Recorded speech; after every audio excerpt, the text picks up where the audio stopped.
Hey everyone, I wanted to jump on this video to talk about sleep and sleep hygiene and the importance of sleep for the immune system. Sleep is critically important for our immune response because during the night while we rest, the immune system produces a lot of its signaling communication molecules called cytokines. Without proper sleep, the body's not producing enough of those communication molecules and is less effective. Also, the number and quality of total white blood cells, which are the cells which fight off viruses and bacteria and other pathogens, those white blood cells aren't getting produced enough if we're not getting enough sleep. So prioritizing sleep and practicing proper sleep hygiene techniques is vitally important for the immune system and our overall health. So one of the things we can do is follow something called the circadian rhythm, or the natural biorhythm of our body to wakefulness and sleep. When we wake up, our body produces a hormone called cortisol, which is the main wakefulness hormone. It makes us feel awake in the morning and kind of decreases throughout the day, and then at night, a hormone called melatonin is released, which spikes when it's dark out and makes us feel more sleepy and want to fall asleep. So following that rhythm with our activities is going to be important to maintain those levels of hormones so that we're not working overly at night or we're not sleeping more in the morning. So having a sleep schedule where we're going to sleep before midnight, between 10 and 11, and waking in the same time every day, 6, 8, depending on how many hours you're getting, usually between 7 and 9 hours for most people to get a proper night's sleep. And maintaining those same times of waking and falling asleep is going to be critical to keep the body in check in the same biorhythm throughout the day. Something else that's important is the atmosphere in which we're falling asleep. So falling asleep in a cool, dark room, ideally temperatures between 60 and 77 degrees. Our body needs to be cool at night so that it can spike melatonin levels.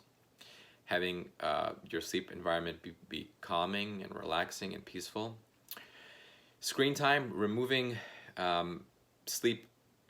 screen time before we fall asleep is important. Screens produce blue light, which our bodies recognize as daylight and doesn't produce that melatonin spike.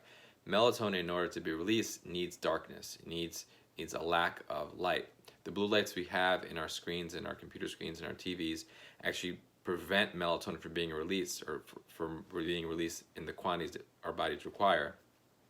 So we're never getting a deep enough level of sleep. So removing screens at least an hour before bed is going to be important, and ideally not having any screens in your room and just having your bed be a place for sleep is important.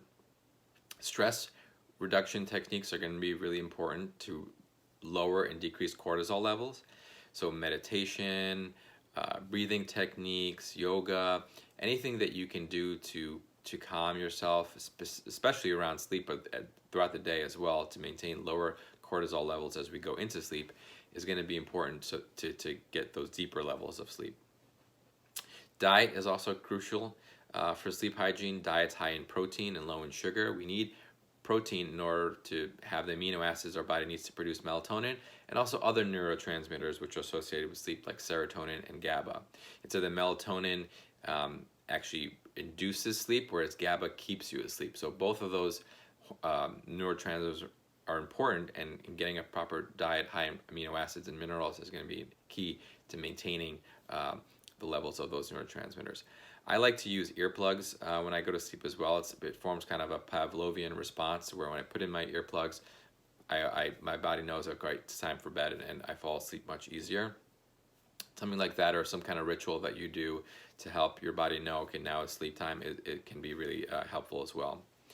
Another thing which is going to be critically important is alcohol and caffeine. So caffeine is a stimulant. It increases cortisol, increases norepinephrine, and it has a half-life of about 6 hours. So you definitely want to keep caffeine, especially if you're a sensitive person, keep caffeine away from sleep by at least 6 hours. Alcohol has the same effect. It can affect the depth of our sleep and how far we fall into sleep. So, you know, if you're going to be drinking, having a glass of wine, ideally doing that at least an hour or two before sleep, not doing that right before bed, so that it doesn't affect our sleep cycle. And sugar as well. Sugar spikes cortisol, which again is not going to be beneficial if we want to decrease our cortisol levels and increase our melatonin. Certain supplements can be helpful with sleep. Melatonin, GABA, L-theanine, certain herbs, passion flower, lemon balm, ashwagandha. These are all things that you could potentially also considering adding into your sleep hygiene routine. But some of the bigger ones we talked about, and making sure that those are habitual, is going to really be beneficial at making sure you fall asleep, stay asleep, and go into those deeper levels of sleep you need to keep your body rejuvenated and healthy.